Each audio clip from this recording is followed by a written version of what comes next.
or pass? Yes, I know the line is meant to be flip or pass, but in this one, that question isn't really relevant because all of these are a resounding pass. Casting our net across all brands, these are the watches that flipping to a dealer you would lose an absolute fortune on. This is the battle of the biggest losers.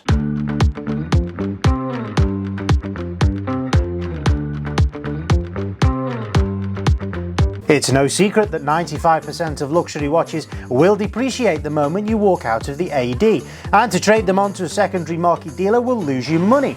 But that doesn't deter people buying out of genuine desire or for more tactical reasons.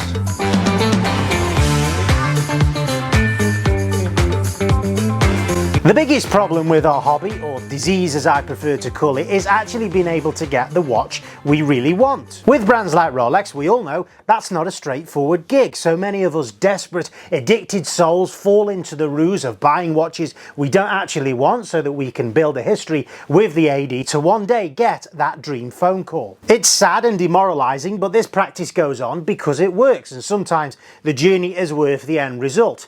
That said then, how worth it is it really? Let's assume then that our goal at the AD is to bag ourselves a Rolex GMT Master 2, aka the Batman, on a Jubilee bracelet. This is a watch that costs at retail £9,150 and a dealer will offer you around £12,300, so you would make a profit in theory of £3,150 flipping that to a secondary market dealer.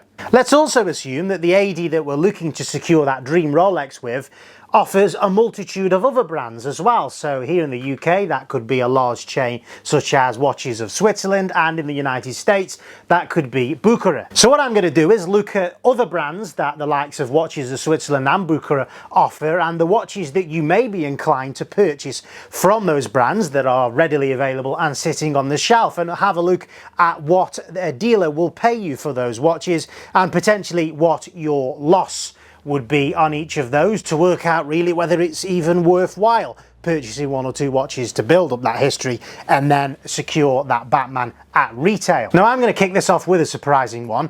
A Rolex. Yes, there is a Rolex that is readily available, sitting on the shelf of the vast majority of authorised dealers, that you may decide to purchase, and that watch is the Rolex Cellini. The AD retail price on this is £22,500 and a dealer may offer you around £16,000, so not great, and would result in a loss of £6,500 on that one, which is a 28% loss flipping to a secondary market dealer. The Rolex Cellini, of course, is the watch in their collection that nobody really wants. It's never really gained any traction in terms of popularity on the secondary market. I can safely say, as a secondary market dealer myself, that we pretty much never get asked for one, beat the wait list, and that's the reason why we would only be able to offer around £16,000 for that, even though brand new it's a £22,500 watch. Next up is IWC, and specifically the Portuguesa. Probably the most popular and most in-demand watch in steel from that brand is a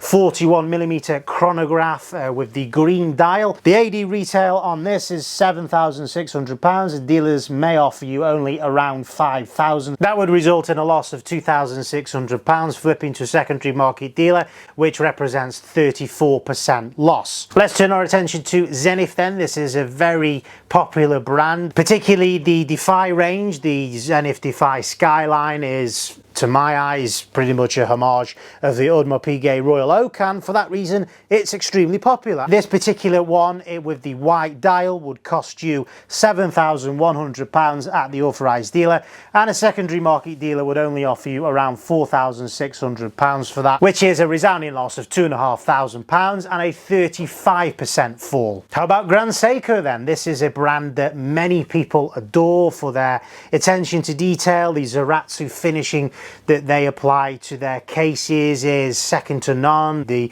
finishing to the dials as well, and dial textures that they like to adopt and relate them to certain landscapes or scenery in Japan. It's not really my style. They are more dressier pieces, and I can't stand the fact that they have such an incredibly high level of finishing to their cases, but they seem to forget about giving any attention whatsoever to the bracelets that they fit them to. And it's that mismatch for me, that's never resulted in me purchasing a Grand Seiko or adding one to my own collection. The retail price on these is quite high for a Seiko, a watch that is obviously a Japanese brand and not Swiss. So for the Grand Seiko White Birch High Beat, this particular model would cost you £8,950, and a dealer would only offer you £5,500 for that one, which would result in a loss of £3,450, a 39% fall. Let's have a look at Panerai then. This is a brand which has lost popularity really in the last 5 years. We don't tend to sell that many of them at Beat the Wait List, and if we get offered them, then we aren't really likely to offer a great price for them, certainly not weighed up against the retail price that that client might have purchased that for. The other big problem with Panerai is there are a hell of a lot of fakes going around for these watches, and they are difficult really to authenticate, but they are a watch that are to many people's taste. And in this particular example that we're looking at, the Panerai Submersible 42mm with white dial, at retail this is an £8,000 watch, and a dealer may only offer you around £4,700 for that. That is a loss of £3,300, which smashes the 40% barrier and comes in at a 41% loss. How can we beat that then in this, the battle of the biggest losers, with the brand Ball & Ross? In this particular case, you may decide to go for perhaps the most popular Ball & Ross stainless steel on a bracelet. That is the BR05 with blue dial. The retail is £6,000, and a dealer may offer you only around £3,500, which is a loss of £2,500, as I said, a 42% fall in value. Oh, this is hotting up now. How can we beat that?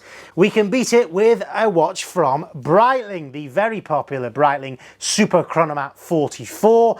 This specific one that we're looking at is the two-tone yellow gold and steel variation. This at retail would cost you an enormous £11,500, and a dealer would only offer you around £6,400, resulting in a loss of £5,100, a 44% fall in value. Now, we can't make this video about the biggest losers without covering Hublot. Yes, this is the brand that YouTube loves to hate, and for good reason really. The vast majority of them contain movements that are not made in-house, Elita-based movements that are worth a couple of £100, and they're housed in watches that Hublot are charging tens of thousands of pounds for. So based on specification alone, it's understandable why they get so much hate, and for that reason secondary market values reflect that. I personally find Hublot, in terms of their design, quite original. I think from a distance, if you see somebody wearing a Hublot, then you're able to identify what that is immediately, and that kind of originality in design is something that is waning nowadays. How about the Hublot Classic Fusion 42mm in titanium then? The AD retail on this is £7,100, and dealers may offer you only around £3,800 on that. So that would result in a loss of £3,300, which is a whopping shortfall of 46% compared to what you would have paid for it at the authorised dealer. Why is this? Well, basically, if you're lucky to even find a secondary market dealer that will want to buy this watch from you and offer you something, they will want to build in an insurance premium there for themselves. So, you know, that watch they know is going to sit on their shelves for a while, several weeks, several months potentially, and they want that wiggle room to potentially lower the price to achieve the sale should that happen. Returning to the theme of Audemars Piguet ripoffs, let's have a look at the Chopard Alpine Eagle. Now, I really like this watch. I do believe it is more of a take on their original classic from the 70s.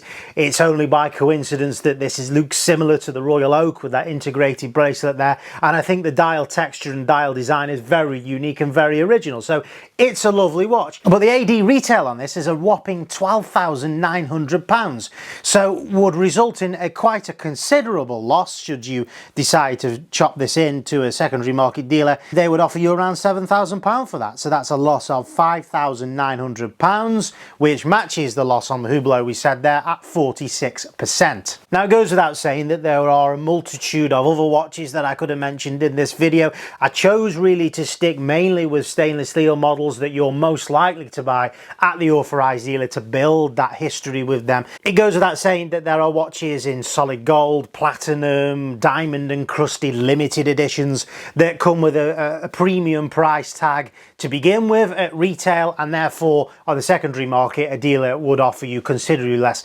I know of many clients who have been on this journey with their authorized dealer, and yes, at the end of the day they do end up with that Rolex that they really want. But what you really have to consider, with the example of the Rolex Batman that I gave at the start of the video, that watch is obviously a flip opportunity, so the retail is under what a secondary market dealer would pay you for that watch. I think in that case it was around £3,000, so you really have to weigh up whether it's worth it if you're going out to buy 2 or 3 watches with them over the course of a year or two to eventually gain that Batman. If there's only a £3,000 difference and you're buying a couple of watches that will lose you more than that, you might as well just go straight to the secondary market, buy that Batman outright at that £3,000, £4,000, £5,000 premium above the retail, without having to go through the palaver of waiting a while, buying several watches, losing money when you trade them into a secondary market dealer, and then along the way, of course, licking their rear end, which isn't an enjoyable experience. Anyway guys, thanks very much for joining me in this video. Over the next few weeks I will be personally attending Watches and Wonders 2023 in Geneva, so make sure you subscribe down below to catch all of that content that will be coming on the channel. In the meantime also, please go check out beatthewaitlist-watches.com, and I'll see you next week. Take care.